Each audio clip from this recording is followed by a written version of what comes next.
hello friends মোৰ চেনেলত স্বাগতম জনাইছো মই আজি এই কাপোৰে 32 চেষ্টৰ বাবে কটৰি ব্লাউজৰ কাটিং কৰি দেখাম প্ৰথমতে লাইনিং ওপৰত কাটিং কৰিম এই ভিডিঅটো চোৱাৰ পিছত ডাইৰেক্ট আপুনিও কাটিং কৰিব পৰা যাব কাপোৰৰ ওপৰত প্ৰথমতে মই এনেকৈ ডাবল ফল কৰি ললো এতিয়া প্ৰথমতে এটা চিন টানি সমান কৰি লম তাৰছত ব্লাউজটোৰ যিমান লেন্থ লাগে তাত 1 ইঞ্চ প্লাস কৰি লব মই এটো 14.5 ত মাৰ্কিং কৰিছো এটো 13.5 ত ৰেডি হ'ব এনেকৈ চিন্তানি সমান কৰি ললো এটো মই বটনেকত বনাম হেকাৰণে শোল্ডাৰ লৈছো ফুল শোল্ডাৰ লৈছো 7 ইঞ্চ আৰ্ম হোল লৈছো 7 ইঞ্চ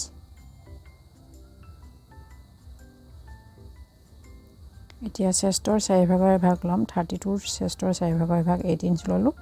আৰু 1.5 ইঞ্চ মাৰ্জিন লৈছো ওয়েস্ট 28 হয় তাৰ চাৰিভাগৰ ভাগ 7 ইঞ্চ 1 ইঞ্চ বেক ডাৰ্টৰ বাবে আৰু 1.5 ইঞ্চ মাৰ্জিনৰ বাবে ললো এনেকৈ তাৰপিছত এফালে হাফ ইঞ্চ শোল্ডাৰ ডাউন কৰিব লাগিব কাৰণ এটো বটনেকত বনাইছো এতিয়া ইয়াৰ পৰা ইয়ালৈ যিমানখিনি পালো তাক হাফ কৰি এনেকৈ আৰ্ম হোলৰ শেপ দি দিম অলপমান তলফালে ডাউন কৰি দিম এতিয়া neck with ratio 2.5 inch back neck length ৰাখিছো 9.5 ইঞ্চ এনেকৈ বক্স বনাই ললো তলফালে সমানে ৰাখিছো 2.5 ইঞ্চ আৰু ওপৰৰ পৰা 2 ইঞ্চ লৈছো আপুনি 3 ইঞ্চ ল'ব পাৰে এনেকৈ 1 ইঞ্চ মই ভিতৰৰ ফালে এনেকৈ শেপ দিছো তাৰপিছত এনেকৈ শেপ দি দিলো এতিয়াটো শোল্ডাৰ অলপ ডাউন কৰি দিলো এতিয়া বেক পাৰ্টটো কাটিং কৰি লম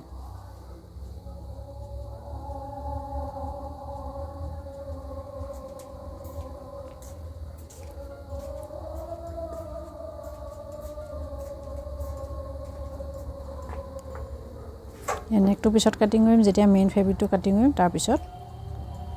ইয়াৰ চেন্টাৰত সৰুকৈ এটা কাট লগাইছো এতিয়া ফ্ৰন্ট পাৰ্টটো কাটিং কৰিম এনেকৈ ডাবল ফল্ড কৰি লৈছো প্ৰথমতে এটা চিন্তানি সমান কৰি লৈছো হাফ ইঞ্চ হুক আৰু কাজপটিৰ বাবে লৈ লৈছো প্ৰথমতে পিছতো ল'ব পাৰে এতিয়া বেক পাৰ্টটো এই চিনৰ ওপৰত বহাই দিম তাৰপিছত সাইডখিনি সেম টু সেম ড্ৰ কৰি লম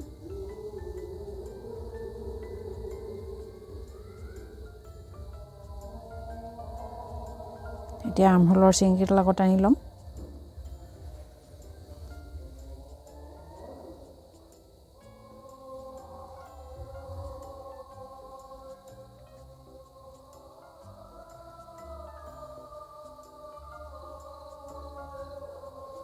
এতিয়া ওপৰৰ পৰা লৈ লম কটৰি ব্লাউজ বনাম যেহেতু কটৰি কাটত সেই কাৰণে ওপৰৰ পৰা 12 ইঞ্চ লৈছো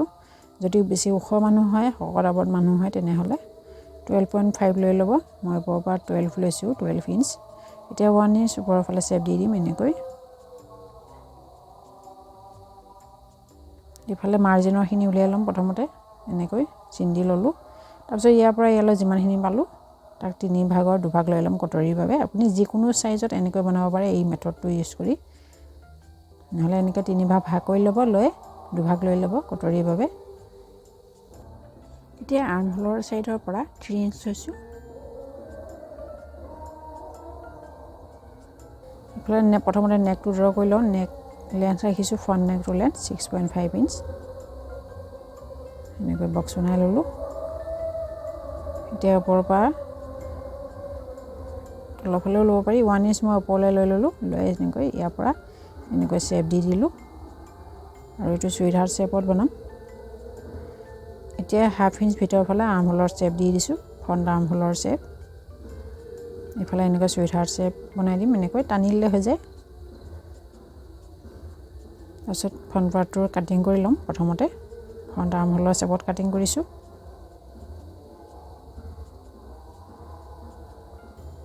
এতিয়া বেল্টৰ পাৰ্টটো কাটিং কৰিম কটৰি পাৰ্টটো তাৰপিছত বেল্টৰ পাৰ্টটোত ইয়াত হাফ ইঞ্চ 1 ইঞ্চ এক্সট্ৰা আছে সেইখিনি উলিয়াই লম কাৰণ ফ্ৰন্ট সাইডত ডাৰ্ট নবহে সেইকাৰণে 1 ইঞ্চ এক্সট্ৰা হৈ আছে এতিয়া এটো কটৰিটো এক্সট্ৰা কাপত বহাই লম প্ৰথমতে মই স্লিভছ দুটা কাটিং কৰিম এই 4 ফল্ড কৰি ৰাখিছো এফালে ওপৰৰ ফালে ফল্ডেড সাইড এফালে ওপেন সাইড প্ৰথমতে এডাল চিনটানি সমান কৰি ল'ম এইটো 10 লাগে 10 ইঞ্চ লাগে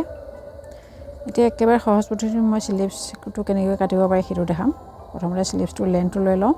10 ইঞ্চ ৰাখিছোঁ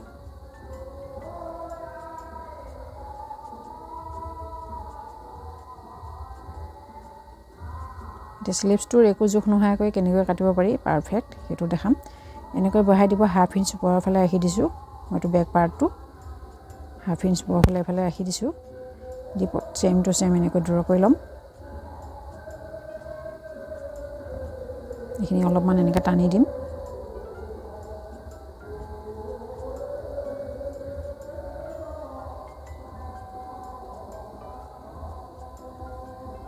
এইখিনিতে ফিটিঙৰ চিলাই হ'ব এইফালে স্লিভছ ৰাউণ্ড যিমান হয় তাৰ হাফ লৈ ল'ম 5 ইঞ্চ লৈছোঁ আৰু 1.5 ইঞ্চ মাৰ্জিন ৰাখিছোঁ ইয়াত মই অলপমান এক্সট্ৰাকৈ ৰাখিছোঁ স্লিভছটোত কাৰণ এইখিনি জইনিঙত গুচি যায় কমি যাব নালাগে বেছি হ'লে ভাল এতিয়া হাফ ইঞ্চ ভিতৰৰ ফালে এনেকৈ ফ্ৰণ্ট স্লিভছৰ শ্বেপ দি দিলোঁ ইয়াত চেণ্টাৰত সৰুকৈ এটা কাট লগাম স্লিভছ কাটিং হৈ গৈছে এনেকৈ দুটা মেলি দিম দুটা পল্লা লৈ ফ্ৰণ্ট স্লিভছৰ যিটো আছে সেইটোতে কাটিং কৰি ল'ম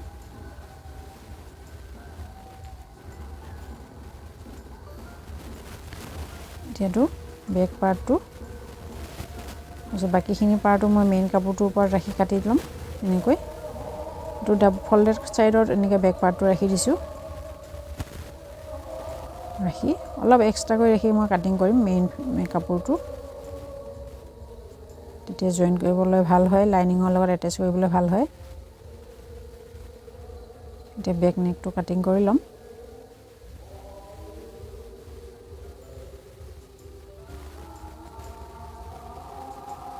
এইটো বেক পাৰ্টটো কাটিং হৈ গৈছে তাৰপিছত এইটো কটৰীটো বহাই ল'ম প্ৰথমতে ডাবল ফল্ডেড কাপোৰৰ ওপৰত লৈ লৈছোঁ প্ৰথমতে সৰু কটৰীটো যিটো চেম টু চেম ড্ৰ কৰি ল'ম কাৰণ এইটো সৰু কটৰী কাপোৰত জইন কৰিব নোৱাৰি জইন কৰিলে আৰু সৰু হৈ যাব এইটো বহাই ল'ব লাগিব তেতিয়াহে ডাৰ্ট দিব পৰা যাব আৰু চিলাইৰ কাৰণে যিখিনি লাগিব সেইখিনি হ'ব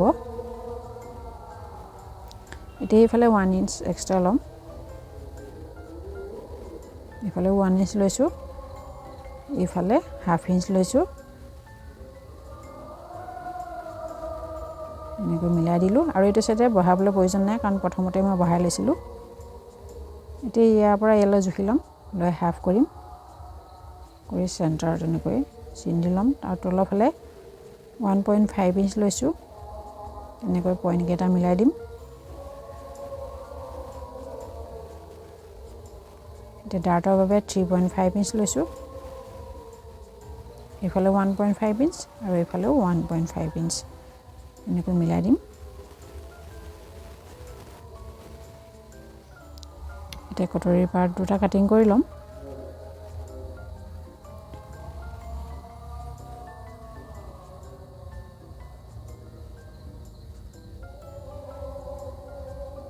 তাৰপিছত এইটো মেইন কাপোৰৰ ওপৰত কাটিং কৰিম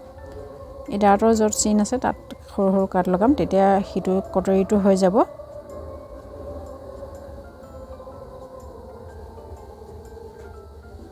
তাৰপিছত প্ৰথমতে মই স্লিভছ দুটা কাটিং কৰি ল'ম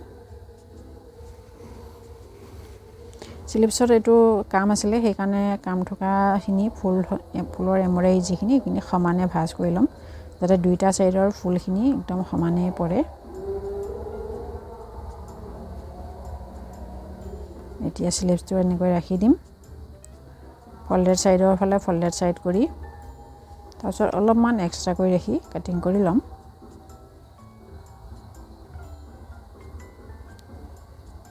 এনেকৈ কৰিলে লাইনিঙৰ লগত এটেচ কৰিবলৈ সুবিধা হয় তাৰপিছত বাকী পাৰ্টখিনিও মই মেইন কাপোৰৰ লগত কাটিং কৰি ল'লোঁ ইয়াৰ লগতে ব্লাউজ কাটিং কমপ্লিট হৈ গৈছে ভিডিঅ'টো চাই ভাল লাগিলে লাইক কৰিব কমেণ্ট কৰিব আৰু যদি আপুনি মোৰ চেনেলটোত নতুন হয় তেনেহ'লে চেনেলটো ছাবস্ক্ৰাইব কৰি বেল আইকনটো ক্লিক কৰিব নাপাহৰিব ভিডিঅ' চোৱাৰ বাবে ধন্যবাদ